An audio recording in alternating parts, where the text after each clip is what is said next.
Well, now, in pursuing the subject further of yoga as everyday activity,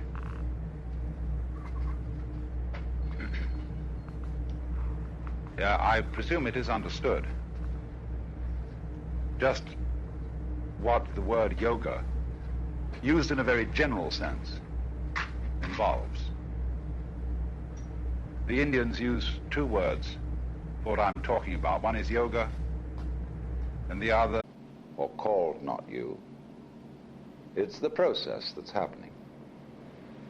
And when you understand that, you'll stop asking questions about it. You will see that all asking of questions about it is, shall I say, tautological. You get explanations, but don't explain. All explanations of what's happening call for further explanations, because big explanations have little explanations upon their backs to bite them, and little explanations have lesser explanations, and so ad infinitum. This is the analytic process that produces the atomic universe, the electronic universe, the protonic universe, and so on and so on. And if you go the other direction, you'll find the solar system in a galaxy, the galaxy in a system of galaxies, and then goodness knows what. Because obviously the universe, as it seeks to know itself, must run away from itself. As your eyes revolve when you turn to look at them. You are the universe. You are apertures through which it is aware of itself. Holes in the wall, as it were. And so as you look, now you see it, now you don't.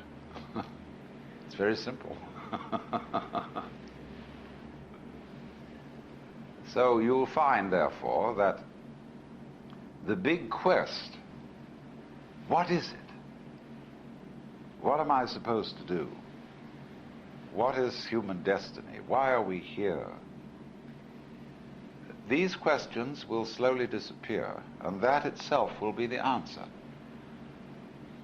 The answer will be this is why. And this is what is going on that cannot be described, the Tao. The Tao is simultaneously departing and arriving. Always. That's the meaning of the eternal Tao, the eternal Tao.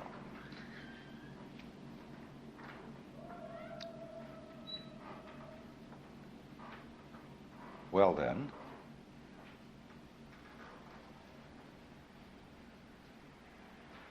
to go with the watercourse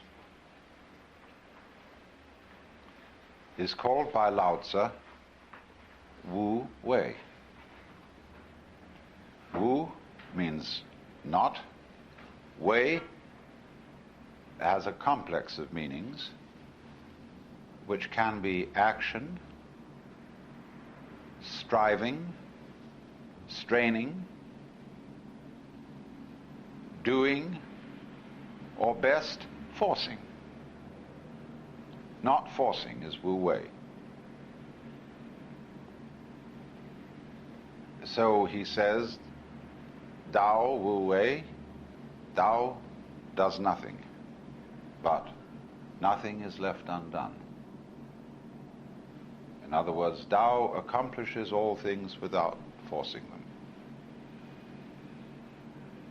And so therefore, when you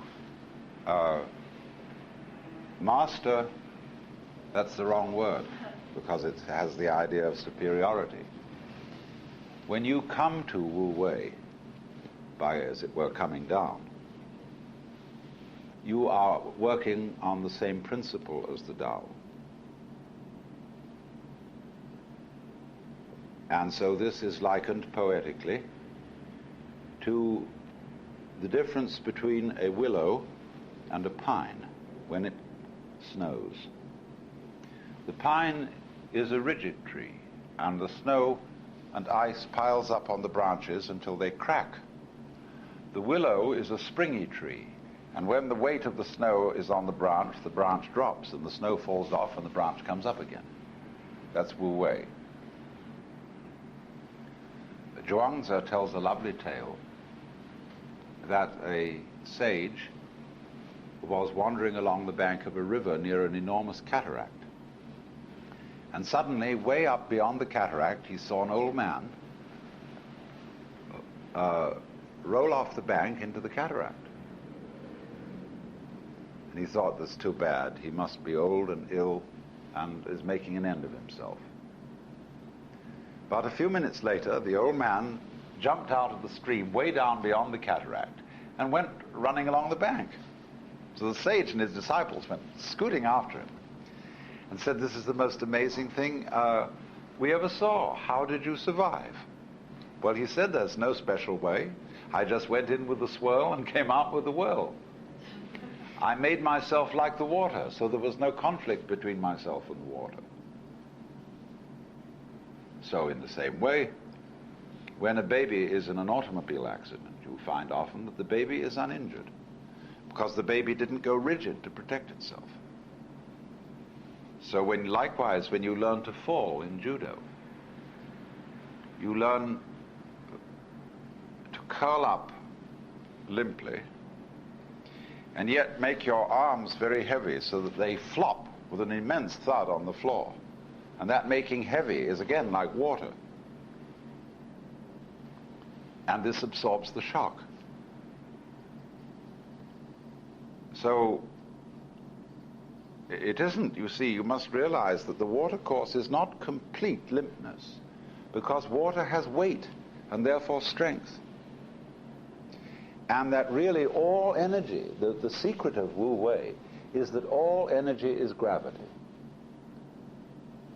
We, as a planet, would, if we encountered some obstacle in space, there would be an enormous release of energy. The obstacle would feel that it was being hit by some colossal force. But the planet is falling around the sun. And the sun is falling around something else. The whole universe is falling. But since there's nowhere for it to drop, it's sort of not falling at anything. It's just falling around itself.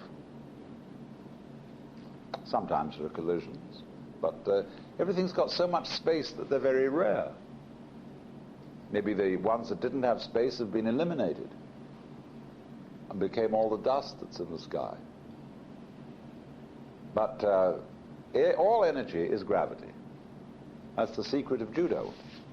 And it's really the secret, ultimately, of the puzzle of the relationship of gravity to energy. It's the real secret of E equals mc squared. So now, if you want, you see, to find an intelligent solution to a problem, the work is done with your brain. You have all the necessary intelligence inside this bone. Only most people never use their brains, they use their minds instead.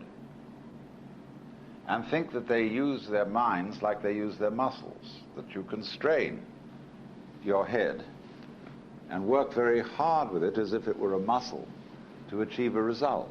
But it doesn't work that way. When you want to find out the answer to something, what you do is you contemplate it.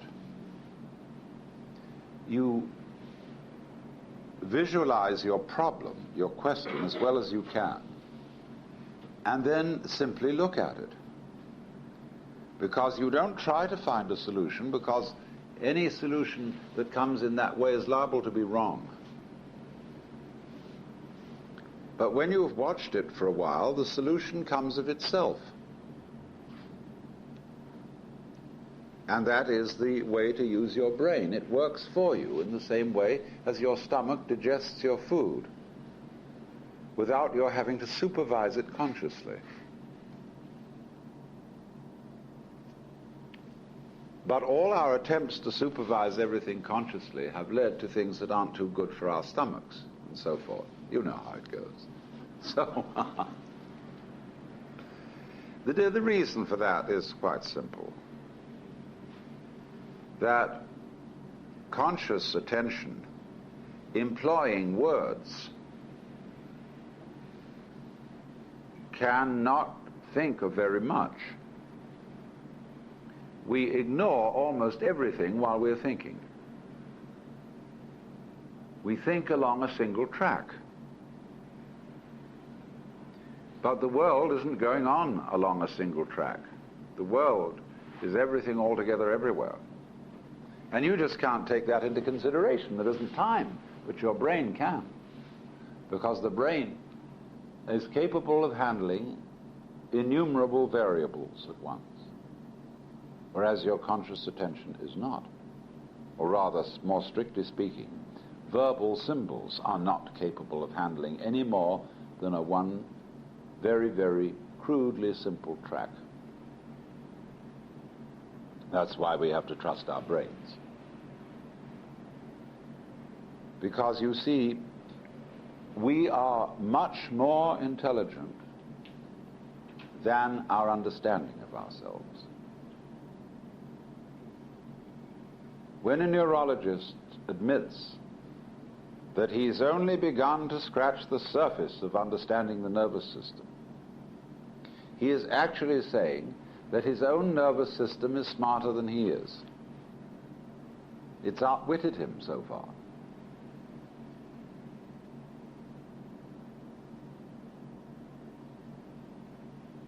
And that's remarkable, isn't it? So you see, what you are is necessarily more than anything you can understand. For the simple reason that an organism which completely understands itself would be comparable to lifting yourself up by your own bootstraps or kissing your own lips. So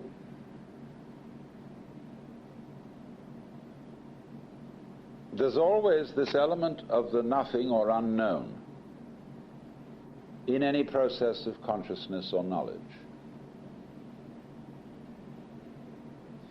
And if that irritates you, remember, you are really addressing yourself to a stupid problem, because fire doesn't need to burn itself any more than a light needs to shine on itself. So for light to ask, what am I? Although it sounds like a sensible question, isn't.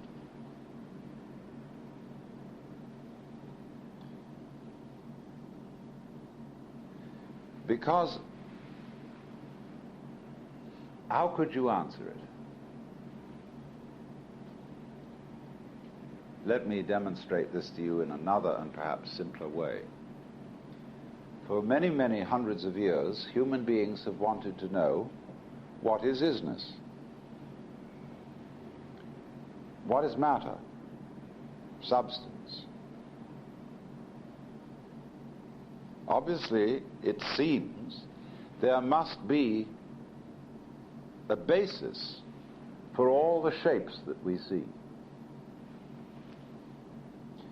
After all, clay is the basis of vessels. Iron is the basis of tools. Wood is the basis of furniture. But what is the basis of that? What is the substance common to everything? Well, we had tried to find out.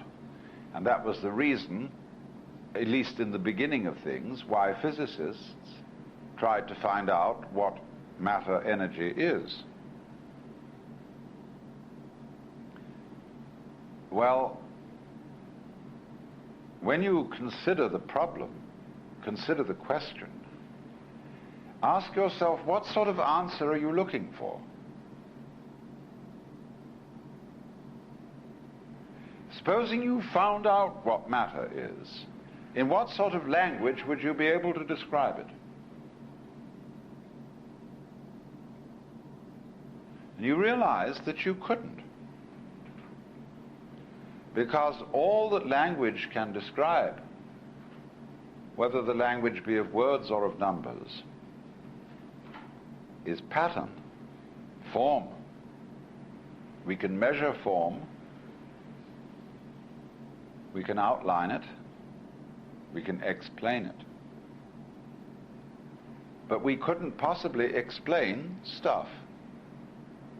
Just basic oomph. There would be no way of talking about it. Therefore, we're asking a silly question. We're asking for a question to be answered in terms which couldn't answer that kind of question. So therefore, we might say,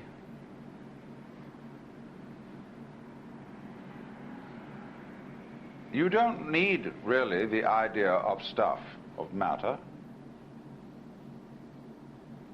because what you've got is form, and I could say it's the form that matters in anything. And you know, you take a double take on that.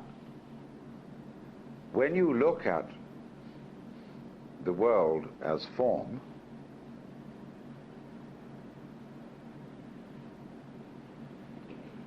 you will not ask questions about what is it made of,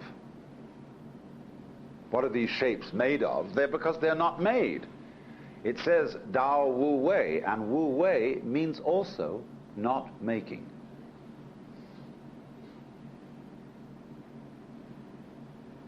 Making is different from growing. When a plant grows, it is not patched or put together. All the so-called parts of the plant grow out of it. Whereas when you construct a machine, you assemble the parts and put them together. This is not the way a plant works. It's not the way you work. When you eat your food, it is ridiculous to suppose that this is the raw material of parts which are going to be manufactured in a factory and distributed to screw on to different parts of your body. It's a silly image. So,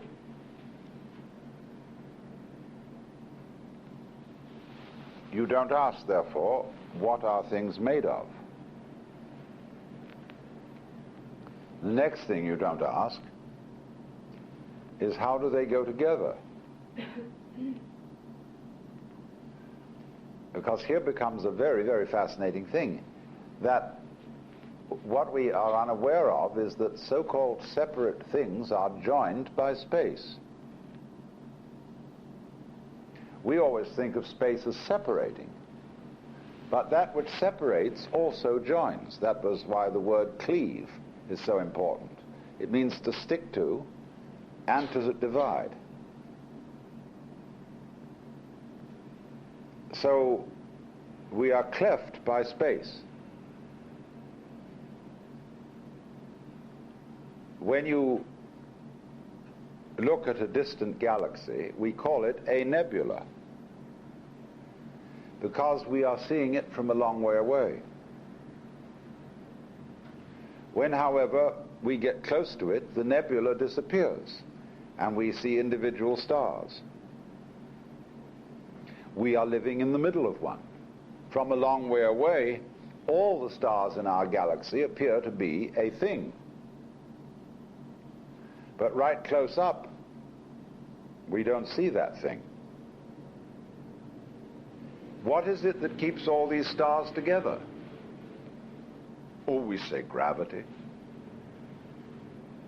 Gravity is a word for something. It means simply we don't know what it is. Like the ether that was once supposed to be the fluid through which light was transmitted and was discovered not to exist. That we could somehow do without it. That light went through nothing, through space. Marvelous, apparently. So here are all sorts of things not joined to each other by strings, and yet they constitute a thing. And so when we get down to our own atomic structure, we are, if we were looked at closely enough, we would be like galaxies, with our atoms vastly distant from each other. What holds us together? Isn't that the wrong question? Because what matters is the form. It is your shape. Now, if I saw you some time ago and I meet you again, how do I know you? It's I recognize your shape.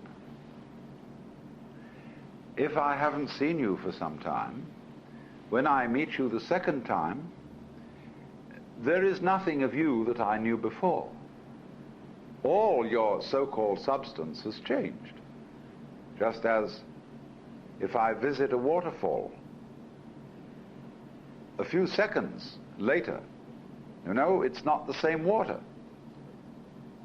It's falling the same way, the same style.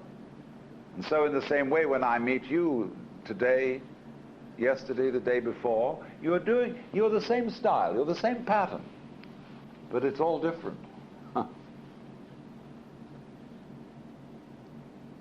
So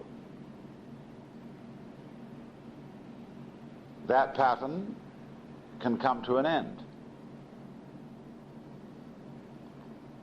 And then after a while, it can happen again. Just as if you take a newspaper photograph and look at it under a magnifying glass, what you saw with the naked eye as a clean line will appear to be a series of dots. And the dots are alike one another.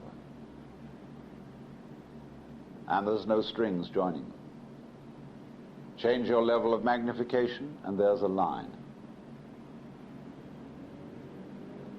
You can magnify in time as well as in space. Only you do it a different way. To magnify anything in time, you speed up the time. So we take a fast motion picture of a bean, and we put the bean on Earth, and we expose one frame per day. And then when we run the movie, we suddenly see the bean moving. It puts out a little feeler, and the feeler goes, and all the stalks and leaves open from it. Out comes a bean, and it eventually crumbles, fades off. Why, we saw a gesture. We saw a happening, which we would never notice with the naked eye. Too slow. Now that is, you see, magnifying time. Now, therefore, let us suppose we had human faces, thousands of faces, which suddenly began as little fetus cells, and we got some turn rapidly into baby face, into child, adolescent, adult, old person, skull and dust, going, all these faces coming and going, making their gesture of going through the whole lifespan. Well, we would watch and we would begin to see patterns of continuity.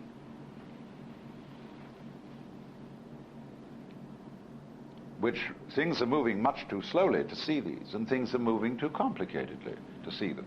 But stand off at a distance, as it were, and you would see the same rhythms occurring again and again and again and again, so that they would appear from that distance, or from time that speeded up, to be simply continuity, like the continuity from here to here, which looked at closely is full of space.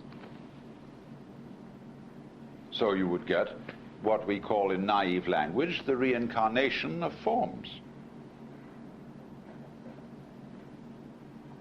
You, considered as this kind of a wiggle that is recognizable as me, would happen again and again and again, with no spook traveling from one happening to the next. That wouldn't be necessary any more than it's necessary to have a line joining one dot in the press photograph with another dot, so that they will make continuous sense at a different level. You know, when you watch television, you're actually watching a moving dot. It moves so fast that it creates the image. Now let's supposing you had a different kind of eye altogether that had no memory in it. You would look at the television screen and you would see this dot dancing all across and leaving no trace. You say, what kind of a funny thing is that? Oh, it doesn't make any sense. But seen in another way, you see, all that picture makes sense.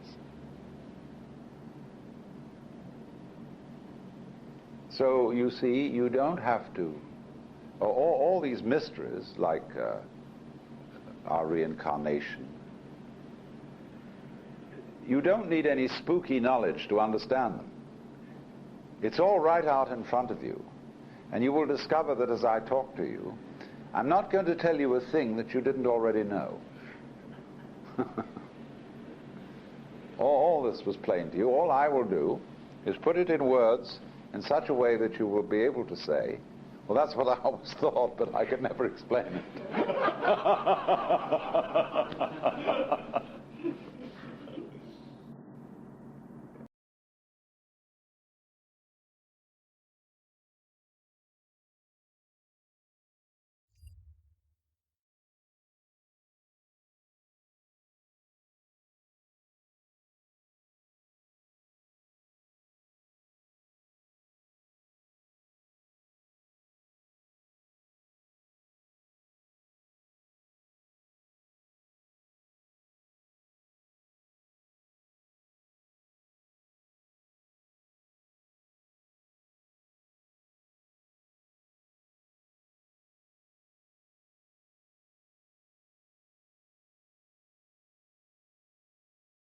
Empty room.